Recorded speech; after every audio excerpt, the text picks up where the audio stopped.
What's up guys, this is episode 3 of my Emerald Seaglass Wishlocke challenge. This is Jabari Mongoose. Please follow me on TikTok and subscribe to my YouTube channel if you enjoyed today's episode, and I thank you all for any kind of support. Last episode we went through Duford Town and we got our second gym badge with 1 death. And today we are going through Slateport City. But before that, we are taking a quick side quest through this little shack on the beach of Slateport, because I want to get some soda pops. Wishing stars are eventually going to cost me money to get more. This will be after the fight with Maxie on Mount Chimney. So right now I'm making sure I get healing items as cheap as possible at this point. I really don't want to spend too much money. Thankfully, defeating these trainers is not an issue, and in the end I get my budget carbonated potions.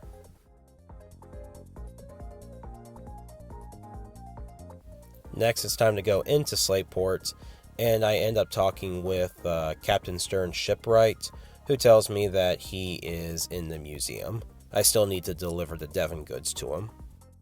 I find Captain Stern and give him the Devon goods, but unfortunately we get jumped by 2 Team Aqua grunts, and they immediately challenge us to a battle.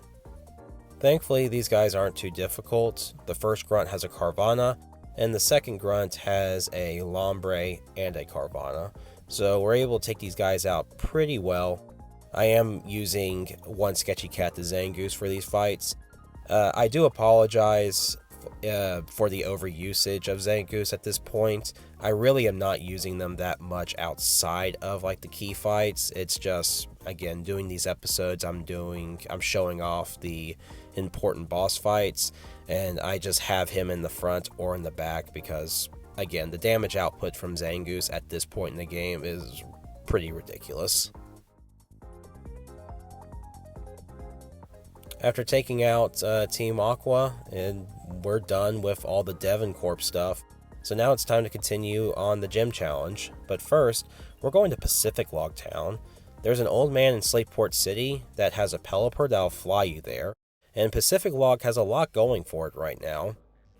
Not only has an island with a grass encounter been added, but we also have their version of a bug catching contest where it's an underwater scuba safari challenge. You can get buried treasure, and you can keep 1 Pokemon that you're able to find down here, and basically there's a scoring system. You have a chance to win a prize if you get the number 1 score. But doing this for the first time, you instantly get the HM for Waterfall, which you obviously can't use outside of battle until you get all 8 badges. But you have a very strong physical water move for your water types at this early in the game, so pretty generous for Emerald Seaglass to give you this really early on. And you know what? My Gyarados appreciates it. Unfortunately, I do not win the contest, but that's okay. Waterfall was the more important thing. And after that, there's really not much left for me to do in Pacificlog, so I head back to Slateport. I decided to do some backtracking to show off some pretty cool things. If you go back to the Devon CEO after you deliver Steven's letter, he'll give you the Z bracelet. And then the floor below, there's an old man that'll sell you all the Z crystals. And this is completely optional for you to unlock. I'm not going to use the Z moves in this run, but I figured it was worth the show off because I just think this is a really cool thing. Much like the Mega Stones in Omega Ruby and Alpha Sapphire, it kind of makes sense for the Stone family to be invested in Z crystals as well. Also, I got 1 Wishing Star, so we're going to go ahead and roll our encounter, and we get Chinchou. This is going to be Monica the Chinchou, and this is going to be a good Pokemon for Watson. It has Volt Absorb, so very nice roll for me there. As I start going through Route 110 before my rival fight, I get Danny M. Diaz to evolve into Gyarados, so that's pretty nice. And I also do 1 more detour to go through the Trickmaster's house. I've always liked this little side thing going on in the Pokemon Emerald games, so it was nice to go through this again. Next is the rival fight, and this one is, I feel like it's pretty known that this rival fight can be difficult in the original Emerald games, but this time around it's especially difficult. Now, Brandon's first two Pokemon are not hard.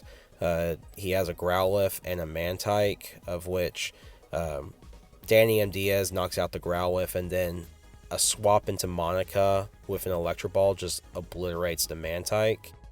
That's no problem. The problem comes at Brandon's starter, which is Grovyle in this game. Now, Grovyle in Emerald Seaglass is a Grass Dragon type, but it also has Leaf Blade this early on, and I was completely caught off guard on that. One Sketchy Cat almost got killed. Danny M. Diaz got crit, and it nearly died after just evolving the blasted thing. So as a desperate move, I switch into GitHub, and he's really my only resisted Pokemon in this fight. I can't believe I brought like Sudowoodo and stuff in this rival fight. I completely thought this was going to be a pushover, and Grovyle is clapping my cheeks right now, so I had to make a desperate move and switch into Gotcha Girl, and unfortunately, I had to sacrifice her.